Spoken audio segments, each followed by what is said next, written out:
তিনটা বোনকে বাদ দিয়ে আমার ব্যাপারে মা ওসিয়ত করলো। রাসূল বলে, ফাতেমা শুনবার যখন চাও তাহলে শোনো। আমার মায়েরা যারা পর্দার অন্তরে আছেন একটু মনোযোগ দিয়ে শুনবেন।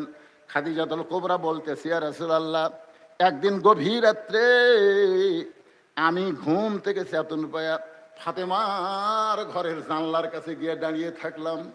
আল্লাহ রাসূল বলে, খাদিজা ফাতেমার ঘরের জানলার কাছে দাঁড়িয়ে কেন থাকলেন? বলে, হুজুর আপনি তো জানেন না, জয়নাব যখন আমার পেটের মধ্যে ছিল, আমার বড় মেয়ে যখন আমার পেটের মধ্যে ছিল, আমার পেট উঁচু হয়েছিল, আমার পেটে ওজন হয়েছিল। জয়নাব যখন দুনিয়াতে ভূমিষ্ঠ হইল, আমি প্রসব ব্যথা বুঝতে পারলাম।